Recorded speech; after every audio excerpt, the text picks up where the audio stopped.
Ooh-wee, what went wrong here? Well, a few things. This video has been in production since December 18th of last year, as that's the earliest I started taking notes. My thoughts on this game just kept changing and evolving themselves, but that probably won't show through in the final product because I have an IQ equivalent to pi, removing the decimal point and adding negative to the start of it.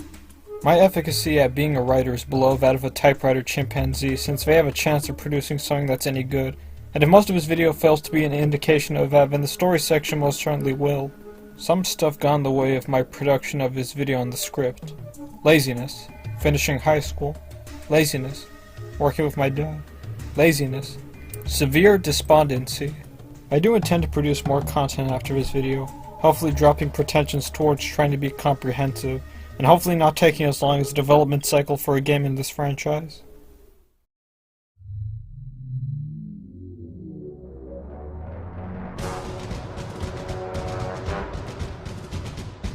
So COD 4 is going to be 15 this year. You know what that means. Editor's note. This was supposed to come out last year. Los invitamos 5 de noviembre de 2007. I'm part of that generation that doesn't remember a point in time when Call of Duty wasn't at the forefront of gaming.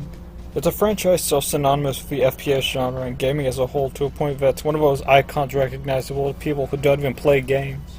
Be they games from the franchise or just in general. And that former category used to include me. While everyone was busy getting kicks out of shooting each other, my family was overprotective and financially not in a great place. I was in the kind of situation where I either had to choose between a new game or food for the winter. Needless to say, there's a good reason why on the BMI scale I'm somewhere between toothpick and a sheet of paper. Furthermore, my upbringing of miscellaneous Nintendo games and rhetoric conditioned me against FPS games, because everyone in my echo chamber said COD was for immature gamers. Nowadays, I don't know which side is right and or more hypocritical. So a few miscellaneous FPS games later and I land on my first COD, the first COD. I tried it out back in 2019 and while I didn't finish it, it was certainly a pretty great game, and its mechanics and content made it feel like a spiritual successor to one of my favorite games. Return to Castle Wolfenstein. It's appropriate because the team would later become involved with the COD franchise itself. While the original COD was great for what it was, it didn't give me the full context for how a franchise could grow to such a large capacity. More to the point, my sources and the rest of gaming culture tell me that COD 4 is the real catalyst for where the series would go, and after playing it I certainly felt that way, but let's not get ahead of ourselves. To get some things out of the way, I'll only be reviewing this game's campaign, no multiplayer. I don't have the network capabilities to play online without my ping reaching the heights of Mount Everest. Similar constraints are also why my footage might not look great or very consistent. My laptop is a few years old at this point and wasn't really top of the line when I did get it, so I'm working with restrictions out of my control no matter what recording software I'm using. I'll also only be discussing the game and won't be talking about its history and development. I was too young of a time to have been there, and while development history is interesting and might provide context for how and why something is the way it is, I'm here to lay an opinion on the end product and how it turned out, not look at it with all the context surrounding it. So without any further preamble, here's my review of COD 4.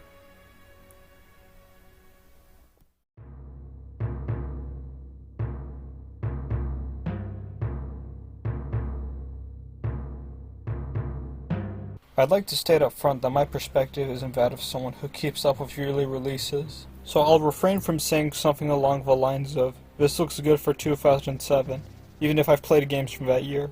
In whatever case, I'd argue COD 4 looks great, all things considered. Getting most of the bad out of the way first, tiny bits of lighting look buggy, low-res textures and environmental details are abundant, characters don't tilt their head in your direction when talking to you.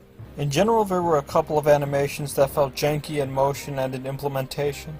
Character facial appearances haven't aged all that well. I swear I couldn't for the life of me tell you, but they feel a bit dated in some form or fashion. To try putting a pin in things for now, I think the thing that holds up the worst is foliage. It's not like this is an issue exclusive to COD 4, and really it's not a big deal period. Until you get to All Gillied Up, where you're frequently forced to be prone or crouching in the grass. And this flaw is quite literally shoved in your face, which I found distracting when it came to scenes like the helicopter, or trying to cross ultra-nationalists undetected. These are all issues that personally bugged me, though their mileage may vary compared to how I felt, especially when it comes to things that I do like. I like these character models. While technically dated and my issues with facial appearances still stand, I like the designs of their various outfits. I brought up how I was annoyed by character animations being implemented in a manner that didn't always work out, but this is more of a problem exclusive to when two characters are interacting rather closely. Otherwise, animations are fairly good. I don't really have any complaints with them. Same goes for the visuals of your individual mission locations. While multiple missions take place in the same regions and relatively the same time frame, they manage to be distinct from one another. For me, the star of the show was Ukraine with Chernobyl and Pripyat. As a fan of the Stalker series of games, I'd go as far as to say this rivals those interpretations of a setting, with a higher fidelity helping to sell the atmosphere of these abandoned and lifeless cities. I also like how stages in Russia and Azerbaijan look, with a lot of very scenic fields and cozy looking houses, even after they're riddled with bullet holes and bloodstains. The urban fights in the Middle East look good in their own respect. I like the general feel the environment had with how well it depicts that you're going into an active war zone, with monumental scars of destruction everywhere which only increase the longer you stay here. Visually speaking, my favorite level throughout the Middle East is the Bog. The massive red flares that illuminate you overhead and many fires throughout the buildings and streets really take advantage of this being a night stage. It's also a great showcase for the capabilities of a tech, which brings me to the lighting.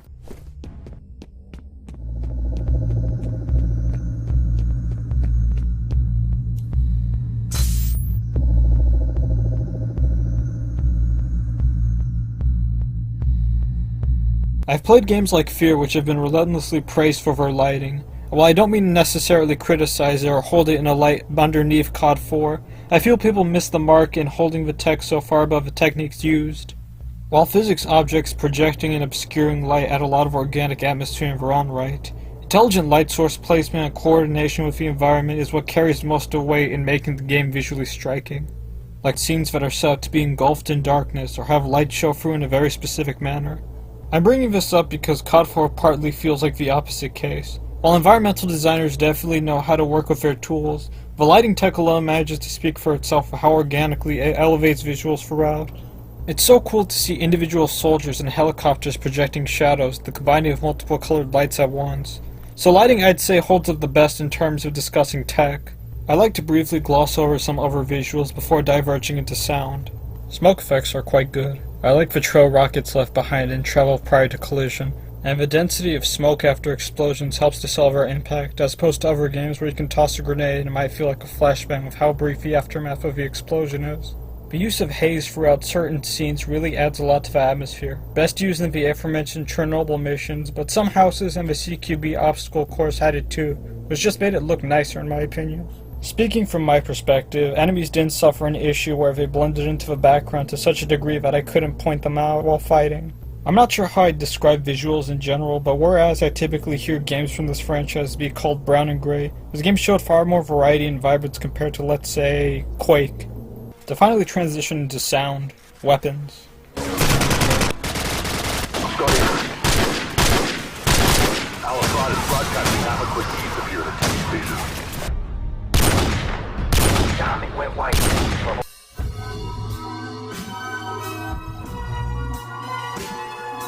These weapons are good but not perfect. Pistols, LMGs, and sniper rifles are all consistently good, but stuff like your Uzis, the G36C, and AKs can use a little punch. My favorite weapon in the game was the P90, but unfortunately you don't get a lot of opportunities to use it. Really, all of the weapons are good, it's just that some of them sound inherently better than others. The only exception to that rule being the shotguns, which all just sound kind of underwhelming.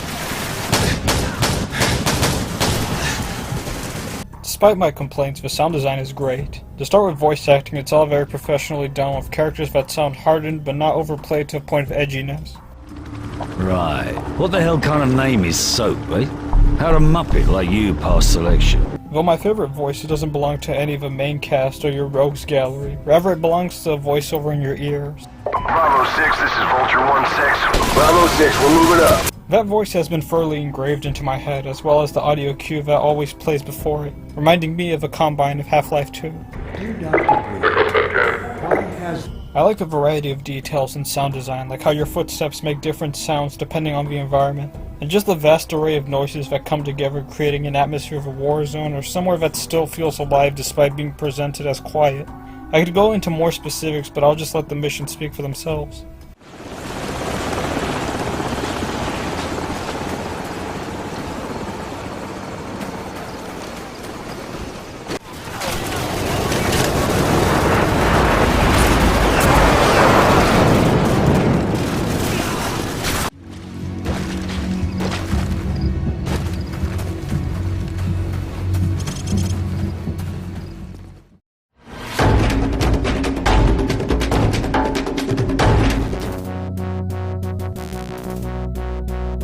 The last thing I want to touch on regarding presentation would have to be music, which I've also flip-flopped on, same as weapons, but my verdict is more mixed than positive. I don't want to sound dismissive when I say this, especially considering the time and talent spent by countless artists in this one aspect specifically, but I don't care much for a lot of the orchestral score. Most of it blurred together for me unless it had a distinct instrument choice along with it. Outlaw, be advised. We have a situation here. Over. Go ahead, Command. Over. SEAL Team 6 has located a possible nuclear device at Al-Assad's palace to the west. NAS teams are on the way. I will admit that I did like the use of low-key orchestral tones and synths because the combination oftentimes reminded me of a soundtrack to Deus Ex, especially in the Chernobyl missions. They certainly work to heighten specific scenes, but I'd remember the scene itself sooner than the song specifically. The theme of Mile High Club, Dash, main title, opening the Charlie Don't Surf, Pin Down, the ending of Shock and All, Sins of a Father, and Dire Straits are my favorites, largely for their distinct sound compared to the rest of the soundtrack. You can actually pinpoint the second When he runs out of breath. Alright, now that all of that is out of the way. Whenever I hear people discuss this game's combat, a lot of that praise goes into the feeling of a battlefield rather than the gameplay mechanics of it all. Praise given to the scale of their size and numbers, sound design, combined arms, etc. But this is all kind of abstract and aesthetic and doesn't really relate to gameplay all that much. Not as much as the ecosystem of mechanics, enemy type placement and or spawning, level design, the moment-to-moment objective, and how all of these interact with one another. These are aspects important to COD 4's gameplay and will be the topic of my discussion. Also, before moving forward, I would like to know that my understanding of this game's combat is based on playthroughs on regular and hard in difficulty, so I won't be talking about veteran or recruit. To start with discussion around core mechanics, movement had consistent issues for me even if there were some aspects that did feel right. Sprinting combined with jumping feel generous with the leeway you get navigating levels. Crouching doesn't deplete your movement speed to something painful, but your standard movement felt sluggish even if chances are you're moving a lot faster than I might perceive it as. Also, transitioning into sprinting and swapping between going prone feels sticky. For sprinting, this is an issue since you'll be doing a lot to get around the map and out of fights, which can make it feel unreliable when you press shift and it feels like it has a clunky, albeit small, delay. The going prone issue feels worse though. I almost exclusively used it as a hit the deck button for immediately avoiding all oncoming bullets above waist height, and that delay can be a matter of life and death in engagement. Movement overall isn't bad though. In particular, there's one control option I have a strong appreciation for. I like this game's leaning. It's very generous and isn't inconvenient while turning, but for reasons you'll find out later I didn't get much use out of it until I cranked up the difficulty.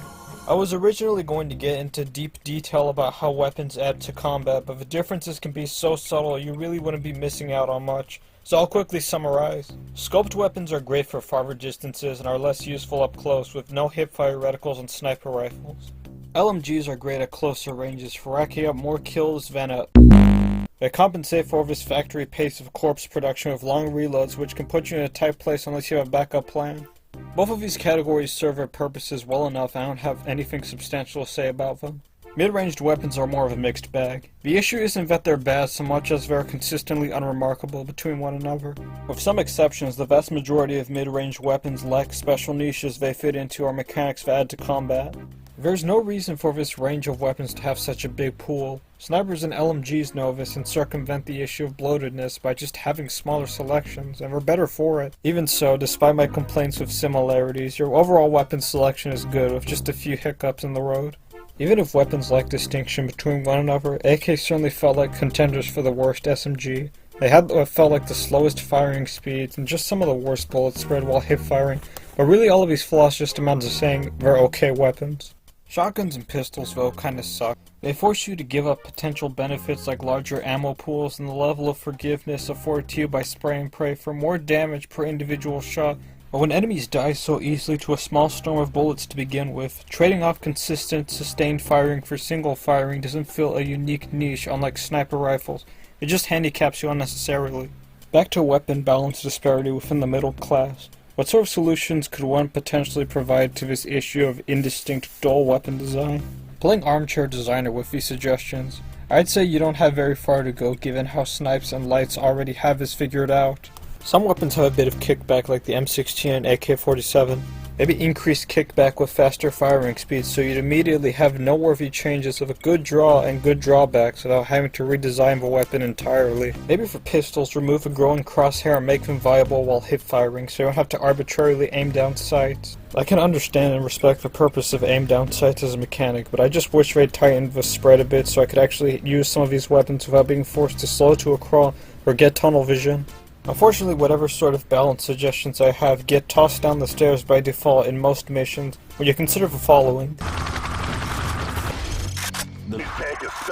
Attachments streamline your decision making when it comes to choosing weapons. Nuke tubes and holographic sights are no-brainer upgrades that displace the question of stats completely. And when many missions give you a modified version of the M4 by default, that kind of assassinates the necessity for many alternatives. If you've been paying attention to the footage, you might have realized I've predominantly kept onto variants of the M4 and used them for the most part, because variants are all so good you'll rarely want to drop them. It's so versatile to a level that's basically damaging the game balance, since you'll be able to get through entire missions without ever having to touch your secondary.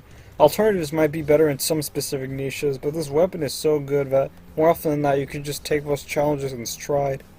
Screw it, I'm giving more attention to this game's single-player weapon variety and balance than it seems that most people did if you just did a quick Google search. I won't be discussing flashbangs and grenades here, but I will as I get into combat. Speaking of which... Discussing combat in COD 4 was a bit challenging for me since I might have played games with similar mechanics in the past, but a lot of the rules that went into making COD 4's combat work weren't present there, so they may as well have been completely separate entities from one another. COD 4's combat has enemy AI that feels designed like flimsy turrets on wheels with grenade launchers and interchangeable weapon types. They're relatively accurate when it comes to shooting, but limited in mobility, have the durability of sheetrock, and aren't particularly aggressive, which makes the few times that they do flank feel kinda bad. If we're continuing with the analogy of flimsy mobile turrets, if you're expecting to see aggressive flanking or unique little mechanics in their behaviors to potentially take advantage of, you might as well order a hardware revision. For tactics and how you engage, you're encouraged to take cover when navigating and fighting, stay out of enemy sight lines, flush enemies out of cover with grenades, and stun with flashbangs. Enemies might not be particularly dynamic per situation they respond into, but their simple nature can still lead to fun fights on repeat playthroughs when it comes to trying to use alternate routes and tactics per engagement. I think enemies are most comfortable in combat from a range of mid to far, since there's usually a lot of cover between you and them, which lets you be proactive and it works with the passive nature of enemy behavior, giving you a lot of leeway with the game's mechanics to clear a path and navigate through the environments. They're not going to retreat as you move up, and the way they take cover is like playing whack-a-mole, so not particularly challenging there either, and the chances of them moving up in this state are very slim. So then their strength in combat comes from numbers and presence. The mission Warpig is a good example of this, with large spaces surrounded by sniping spots and sparsely populated with cover, forcing you to carefully navigate the battlefield, relatively speaking. And the options you're given alongside barriers to progress make for engagements that are fun and challenging enough. I haven't brought up fighting up close yet because it's kind of a crapshoot. You can make an argument that shooting in mid to far range combat isn't as important as positioning, supplementary tactics, and self-preservation. When you have all of those down, you can basically put down an enemy without much challenge since they're passive but don't have a lot of priority on self-preservation. The challenge in CQB instead prioritizes being the first on the drop, given how easy it is to die when you're up close and personal. Now those flashbangs and grenades come into play more often in corner clearing. The thing is though, I think the rules of the game don't lend themselves very well to closed quarters. There isn't a lot to engage with when it comes to duking it out close up with a gun, because of how fast deaths are and how limited tactics become due to vulnerability, not helped by enemy one-hit melees. When enemies make an effort to come after you, they usually just show up at a doorway and start shooting and can pile up without a lot of further movement, again with the whole mobile turret mentality. This is where that passive nature hurts CQB, because it's almost as if we're kindly waiting for you to shoot back in the most artificial, we're handicapped for player enjoyment kind of way. Some sections might work well for this end goal if designed to compact those big arena tactics, but otherwise as is, this range isn't particularly dynamic. Anywho, let's move on.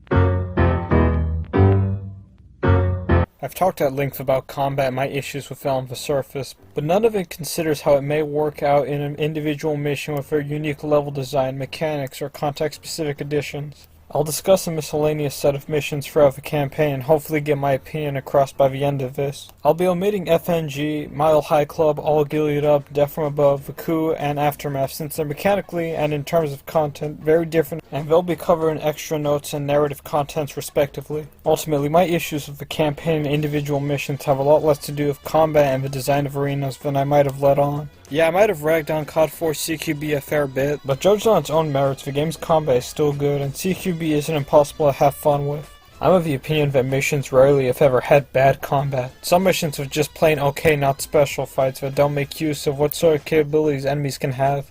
And some with fights that are fantastic, with level design and enemy placement that's dynamic and open for experimentation. Warpig is full of engagements across variable ranges and heights, sometimes playing with verticality and corner clearing in close quarters and out in the open. Missions like It, Safe House, No Fighting in the War Room, and a couple of others have the sort of combat I'm looking for in spades. War Room even has a section that feels like an homage to the end of the first COD.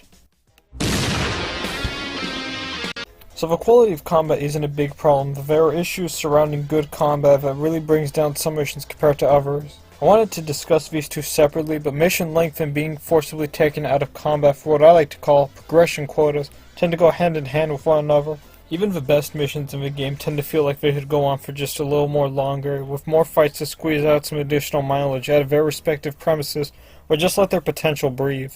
I don't know if I could point to a specific example. Blackout has this issue where there are two good fights, but they're broken up by what I like to call progression quotas. What makes good progression in these missions are when you're in full control of getting from point A to point B, which should be a no-brainer. I'm confident people might think I'm about to complain about the evergreen meme of a player can't open doors, but my usage of the term has more to do with these awful segments where you're pulled out of untethered independent progress to do something with little to no consequence that hardly requires your participation at all. Firstly, there are sniper sections where there's no point in sniping because the scene will progress without you.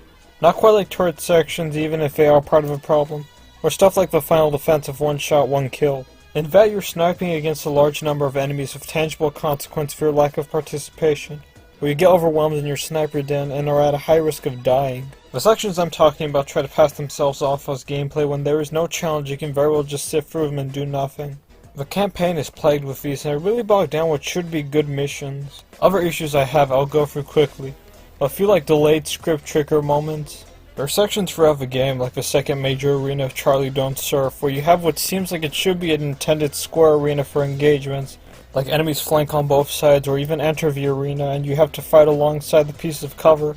What instead happens is you'll usually reach a piece of cover close to the intended entry point of the enemies, right as they show up, and you camp them as they come through. If you're paying attention, you might have noticed I like it when missions force you to actually engage with the combat with a set piece or diegetic timer, like chasing after Makarov's son or defending the tank, or scripting that just accounts for your existence. The opposite of this, however, shows up from time to time in sections where you can skip combat for something the designers didn't account for, like going on a light sprint through unoccupied areas.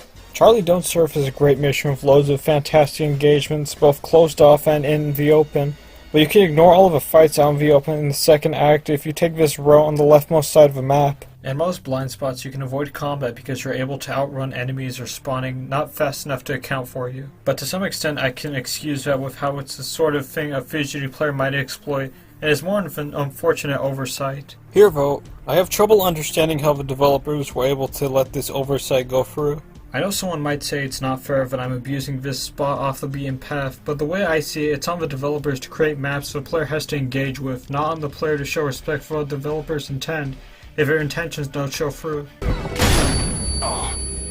For the best demonstration of all of my issues listed, I give you Heat, the worst mission in the game. It's got progression quotas, poor scripting, little combat, and bad combat. From the start, you're out at this sniper nest that doesn't require your participation. They won't actually climb up that hill until the scripting says so, so you're free to sit in the corner and have a cup of coffee or listen to a podcast. I recommend the Ricky Gervais show. Hit the left button and it goes a little bit left. Left button! Right, so well-known spacecraft command! This is Houston, hit the left button! After you've waded through that, you're forced to go through a turret section, which is also completely optional. Just get on, then get off or walk away. They seriously are so passive in this mission you can just ignore them. You can't ignore the C4 triggers, but there's nothing to them. You can just rush through them all. The only challenge involved is not killing your allies because of how easily you can. There's no point to this segment, you're still up against very few enemies, so self-preservation is out of the question. It's not like it'll affect the farmhouse defense because they're gonna infinitely respawn no matter what you do.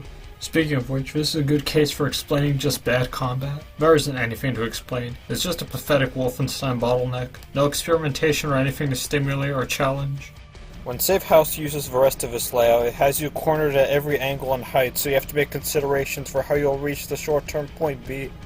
Here, that layout is so barren and unoccupied that instead of using buildings as brief safe havens, their abundance basically permits you to avoid combat outright. So heat sucks, and from this whole section you probably get the impression I thought the campaign was mediocre, but I'm just highlighting these flawed moments to give context to what I do and don't like throughout the campaign and why I'd ask for. Less overly scripted, pointless drivel content, more organic stuff that's scripted and designed dynamically and gives the keys to you to drive. Even bringing up all of the problems I had that were present, nothing was ever bad enough for me to say I didn't enjoy the majority of the missions in the campaign. I just knew that there were things that could have been done better or patched up. Now before moving on to the story section, there's one last note I wanted to add, being hardened. I played this game on hardened and regular. Regular was a flexible experience, relatively speaking, so far as being able to give me options before entering a room of gung-ho action of high risk of failure, along with letting me use tactics of my own personal discretion. Fights were never so consistently challenging that I had to absolutely use grenades and flashbangs. Getting in and out of combat evasively was a pretty forgiving task, all things considered. Hardened is a different story.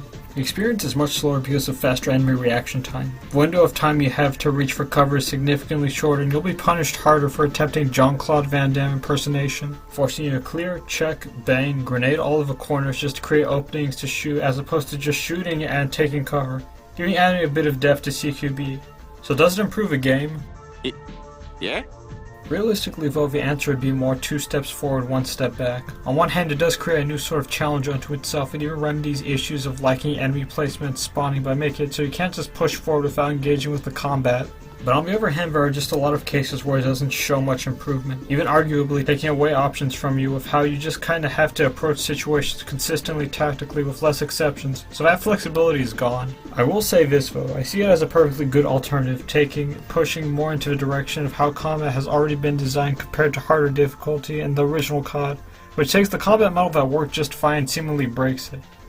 So yeah, the campaign is good, but how about the story?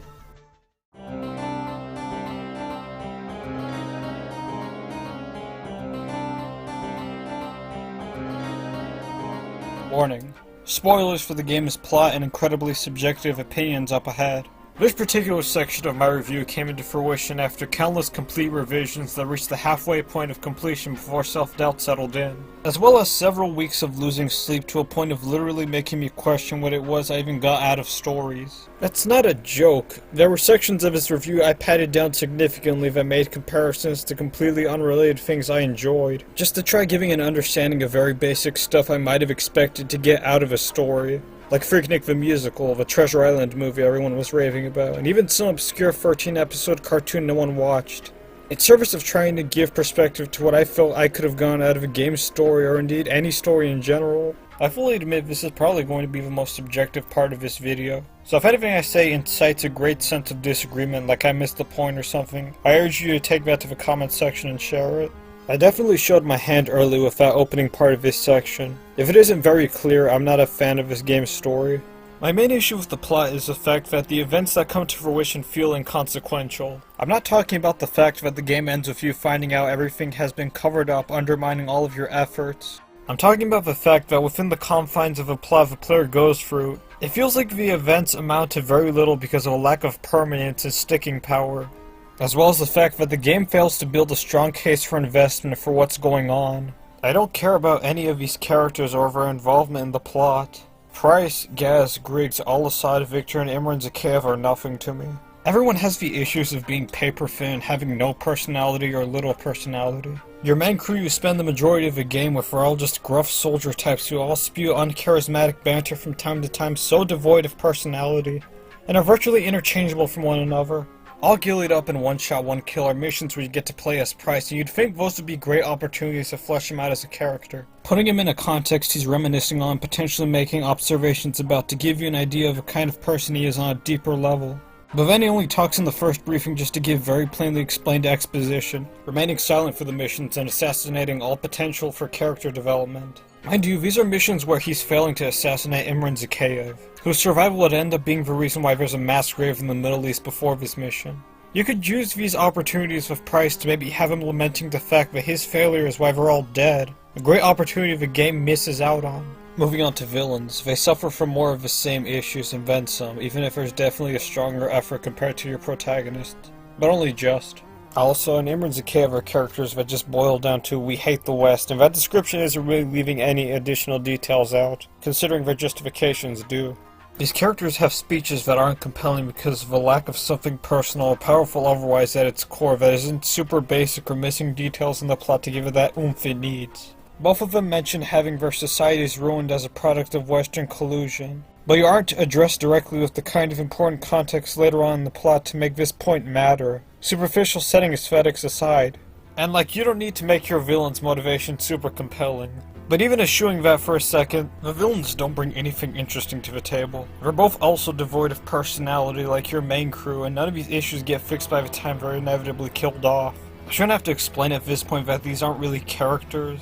They're just vehicles for the plot but don't have anything going on outside of this conflict. That's not bad in and of itself, but I've already made it a point that even if I tempered my expectations to just want them to have fun and interesting if simple personalities, that metric still isn't really met because they aren't that well written or particularly distinct. I'm not as head over heels over the barely registered presences of Al-Assad and Imran Zakhaev, compared to the menacing Death's Head or surprisingly creepy Paxton Fettel. So characters are off the table for investment, but I've played games that still manage to deliver an investment in their narratives in ways that weren't characters. This wasn't one of them. Half-Life doesn't really have any main characters except for you and maybe the G-Man. But the setting that is Black Mesa is as much of a repository to mine for narrative investment as it is for gameplay. Each chapter introduces a different facet to the facility's personality and world build, fleshing out your understanding of it using cryptic and disparate imagery. COD 4 doesn't really have something like this. The Middle East is almost purely here as a vehicle for gameplay and not much in the way of story investment. I've already gone out of the way that the background of this conflict is paper thin just here for the sake of there being a game. But even if I could forgive that, the setting still doesn't bring anything to compensate for it. For example, you're firmly stuck at the forefront of the invasion side of this conflict and just the invasion, which kind of limits your sense of skill for understanding the conflict. You might see countless soldiers and vehicles for warfare, but in terms of what you do to make your operation feel like it's of greater consequence, there's nothing but implication. Like at the beginning of the game, you see civilians hiding amidst the revolution, but never get any chance to play alongside of them or maybe defend the space holding them from the crossfire of the conflict, or rescue hostages. Things that would strengthen your investment in the conflict by showing who else is affected by it and giving you something to care about, because certainly it wasn't the soldiers. The setup leading up to the nuke scene the soldiers present is a half-hearted attempt to create this atmosphere of jingoism and faux heroism. Credit where credit is due, I liked moments like soldiers getting excited blowing up the tank with reckless abandon towards the destruction they're causing. The music heroically swelling up on a helicopter coming to save a day by using very excessive force just to kill a few soldiers. And almost everything about the downed Viper pilot save is executed well. The issue for me is that they're just missing one other thing to get me into the setup. Like more presence, maybe a core cast to actually thread these moments together, or just all-around stronger vibes for pushing the idea that these folks are jingoistic and overconfident. A core cast of proper characters accompanying you throughout the moments in the first act can really work for investment amidst the atmosphere the game has tried to establish, and can give a moment like the downed Viper pilot safe more power because you can have it be with a character you've gone time to get attached to, not some faceless, nameless rando. Even just amping up the energy of the soldiers can help a lot. If the idea is to portray them as jingoistic and overconfident, and I feel that they're played too straight-faced and taking the situation too seriously, I feel anything but boredom in that regard, even in the moments when the intention is more clear. If you want me feeling swept up in these characters' antics of having a fun time tickling the dragon's tail, then take the approach of Starship Troopers Mobile Infantry, where they're all so campy and overplayed that it's hard to not feel it before the gut punch is hit. So why talk so much about investment and setup? It's because those are kind of things necessary at the core of most stories. I need to have a reason to care about what's going on, not just giving me stakes or implications, but having me understand and care about them. I brought up everything the game could have offered, not to say it should have done everything to a mirror shine polish, but to show it could have given me any one thing to care about and I would have been satisfied. It could have been well thought out and interesting characters, fun personalities, a setting that makes me care about what's going on. But when it came time to deliver, the offerings the game gave me to care about what was going on fell flat on their faces from either being mediocre or non-existent, and it ends up leaving the plot feeling very shallow. Grade A example of this being the nuke scene. The big spectacle of loaded imagery and implications that the game's plot fails to inspire much out of. When I saw this for the first time, I thought it was an interesting, quiet, contemplative scene. But when I see it in retrospect, I realize how shallow it actually is in the context of a plot. I'm not witnessing a setting I got the time to care about being reduced to rubble, because it's a setting that amounts to being a vehicle for gameplay, not narrative investment. I'm not seeing characters I've come to grow attached to all biting the bullet at once, since there's no one here I actually got attached to. I'm not even really witnessing a turning point of the plot. The events from here largely act as though they could have existed if something less severe happened. The characters continue to go about the situation with largely the same attitude unfazed by this earth-shattering event. Understood, Nikolai. Guys, assemble the team. We're going to Azerbaijan. Yes, sir. I hear it's lovely this time of the year. Like, the character of Griggs is addressed about having lost a great deal of his crew in the detonation, and he doesn't say anything acknowledging the fact that it happened. Well, we got that bastard. Still, he's not the one responsible for killing your Marines. Sorry, mate. Imran's a curve, huh? Man's a ghost. Intel says he's gone underground. Well, I got a plan to find him. I'm listening. Acts 2 and 3 almost feel entirely disconnected from the event when that's one of the 3 times it's brought up. The others being an aftermath briefing of news reports which implies people know about the event, but it's never brought up again. And I know why they choose to do it that way. The idea being it's to make room for the twist ending where it's revealed everything's been covered up, which in theory would be impactful, were it not for the fact that it came at the end of a story that lacks the kind of impact and investment within its confines to make the ending work for me. Which just further nails into the coffin the idea that the nuke scene is just a shallow moment in the plot without much consequence, which feels emblematic of my thoughts of the game plot as a whole. As something to thread the missions for, I suppose it does its job. If you're here for just an adventure, I can see the merits someone could get out of the experience. But for me, the plot felt so lacking it almost felt like more of an outline for a plot with characters, scenes, and ideas written up on the most basic level, but never developed or executed upon in a satisfying manner. I suppose if you want examples for games that led me to my thought process of why I feel the way I do about this game's story, I recommend Wolfenstein: The New Order and Metro Last Light, games with vastly different settings to COD, but with narrative strengths I can see fitting right in with a modern military game.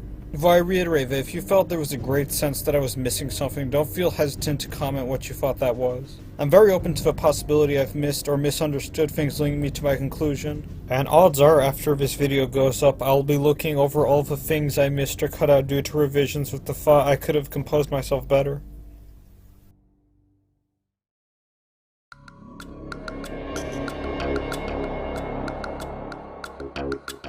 Alright, here it is, the home stretch to the finish line. This section will be covering all the stuff I couldn't fit throughout the rest of the review.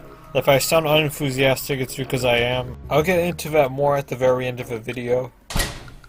Arcade mode doesn't work for me. All they're really doing is just tacking on a timer, combo meter, and score count without making enough substantial changes to the missions to make them work well together. You're still waiting behind doors and stuck between gaps of downtime and animations of leader characters without a lot of enemies actively coming after you, making it so that the timer ticks down while there's nothing you can do to rack up points. Just wait.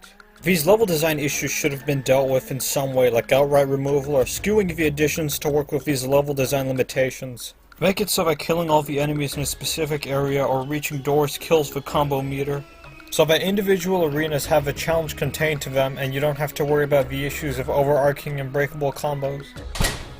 FNG is fun. It's really fun for a tutorial. Really, I'm just talking about the CQB test. It does its job at teaching the basics of moving, shooting, and flashing. I feel like the opportunity is missed to iterate upon this simple challenge of different aspects, like grenades and simulated combat. Maybe have several CQB-styled tests instead of just the one in a similar fashion to MGS1's virtual reality missions, which introduce different mechanics you have to play with to understand how to get through missions. Still though, I feel like you could say it's technically iterated upon, though it depends on your definition.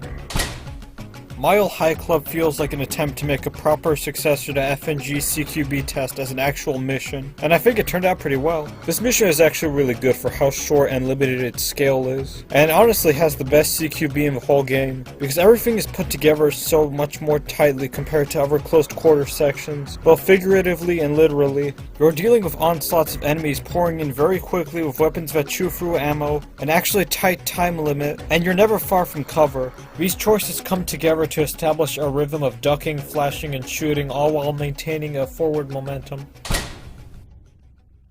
You know, this mission is pretty strong conceptually. It doesn't matter if I feel completely apathetic, or I'm having fun, or I'm completely bored. On concept alone, it'll get its point across no matter what I'm feeling. But did it really work for me? The point I see made about this scene is how it's a display of how technological superiority can essentially dehumanize combat, granting us deity-like power the average foot soldier is completely and utterly helpless to fight back against. In theory, very impactful, but I have issues with how it goes about it. Namely, I don't feel it really works for this kind of game. COD 4's combat almost entirely gamifies the act of murder, dehumanizing it right on the face of it. You load up and serve terrorists in baker's dozens, regenerate health on the fly after being shot at, and your punishment for death is being sent back to a checkpoint, failing to depict the kind of consequence and danger of armed conflict compared to a game like Tom Clancy's Rainbow Six, where you have a finite number of crew members you have to carefully guide through maps to minimize the odds of casualties, which are only 1 to 2 bullets away. There's no regenerating health, and if your squad mates die, they're permanently dead for the rest of the game.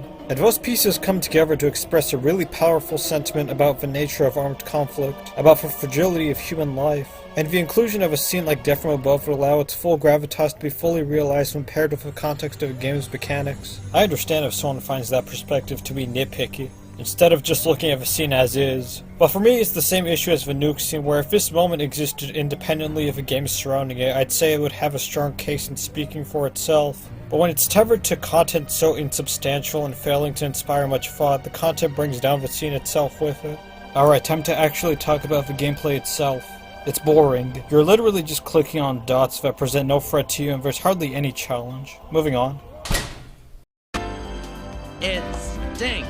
I'm amused by how the Wikipedia page for this mission says one of its sources of praise was for its freedom of choice, which is rich because this is one of the most restrictive missions in the game. And I'm not talking in relation to it being a forced stealth section. You know what I feel part of the appeal of stealth games is? Freedom. Yeah, a game like Thief might always stack the deck against you, but in doing so it brings to light the fact that you're actually given a wide variety of options to pursue objectives. Different routes, tools for navigating around obstacles, mechanics and systems that are just inviting you to get creative and clear a path forward. All Gillied Up in most cases doesn't even have the courtesy to take off a toddler leash, forcing you to follow behind McMillan a majority of the mission, and in some of those cases take part in open quotes gameplay sequences. Sequences trying to make a great effort to disguise the fact that there's no engaging gameplay going on.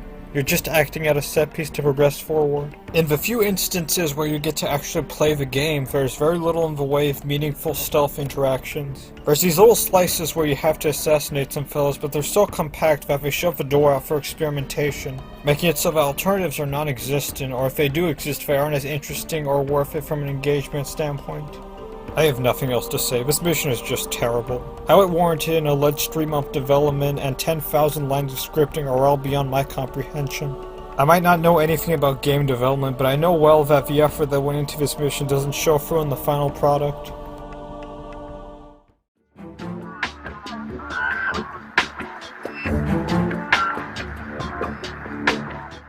Alright, so this is the technically scripted conclusion, but I won't be afraid to go off on Tangent Street. I'm re-recording this because the previous one was terrible. I wasn't speaking with a lot of clarity and it sounded barely comprehensible. I guess the conclusions I have to make about the game are, it's still good after 15 years, now approaching 16 this year. I pretty much agreed with my assessment from the very start that I thought the story was kind of bad, which, when I looked back at all the media I consumed in the previous year, specifically a lot of the stuff I enjoy for the stories they tell, it just put this game in a worse and worse light, since all of the stuff I enjoyed did a lot of basic stuff I demand in a story that this game didn't. And it increasingly had me scratching my head saying, why do people like this game's story so much? Which, again, I recognize that's going to be pretty subjective, and if someone finds my assessment wrong with that, or really any of the points I made in this video, not strictly speaking story-driven, or I guess based on story, I urge them to comment why they disagreed. Yeah, aside from that, the game's still good. Not my favorite FPS and not really my favorite COD. But if you haven't played it at this point, then I guess go play it. But I wouldn't blame you for not buying it off Steam since it's an exorbitantly high price for a 15-year-old game. Like I mentioned Wolfenstein and Metro Last Light in this video, and both of them go for less combined on sale than this game does on sale on its own.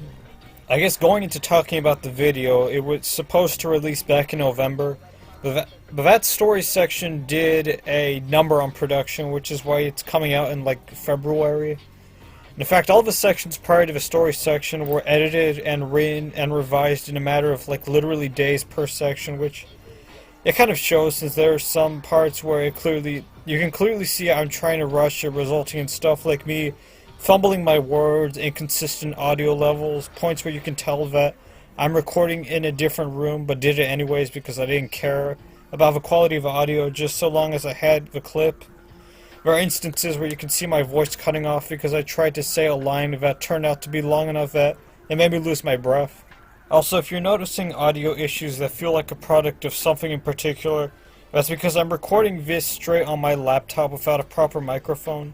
That was a whole ordeal unto itself. Like, I tried recording using a Bauer mic thingy that clipped onto my shirt, then the quality was considerably worse. Then I tried recording with my phone and it was also inconsistent there. And this was the least terrible option I had since I didn't have money or incentive to want to invest in like a proper microphone. There's also a bunch of editing mistakes and writing mistakes I've made, like not aligning the text properly on screen, making it so that every section had its own way of having text aligned, and it was never consistent. Then there's parts where I make a point or a comparison without fully elaborating on why I made that point or comparison, or using it to say all I could have said with it. And man, when it comes to like the talking voiceover, honestly, this whole project hasn't really made me more confident about my voice. If anything, it's brought to light how much I kind of hate it. This video is just a bit of an inconsistent mess all around. There's so much I would have gone back and fixed had it not been for the fact that, as I said in my extra notes section, I lost enthusiasm for this project. Like, not even at the point of slowing production for the story section in 3 months, but by the gameplay section I knew I was losing steam and motivation to work on it since I was passing up other video opportunities I would have been interested in. Like, I made a passing comparison to Treasure Island in the story section, and that wasn't just like tangential. I was originally going to make one of those during production. I wrote up a large chunk of script for it, but I ended up passing it by, and I passed up the opportunity to make a video that would have been shorter and people would have actually gotten the chance to see in that window of time, and now it's gone. I probably still will make it, but like that opportunity for people to see it is just gone. In the end, the reason I continued to invest effort into this project and actually finish it was because I have a bad habit in general to start projects in terms of scripts and story projects like books and never finish them. And why I chose to finish this video was because it ended up meaning more to me to get something finished for once rather than have it on the back burner perpetually. But yeah, I guess the conclusions I really have to make here have more to do with potential future video productions rather than the game itself. To just try understanding the circumstances under which I work best and also not try to rush a project or force it to work in a circumstances where it would be detrimental to its quality. And yeah, I'd like to thank everybody I've gotten to speak to over the duration of this production who gave insight and chimed in and helped me understand my thoughts. I might take a break before I resume production on any future videos since I want to devote some of that time to cleaning out my hard drive space and maybe play all the games that 30 plus gigs of space taken up previously wouldn't have allowed. Thank you for watching. My name is Adon. Roll credits.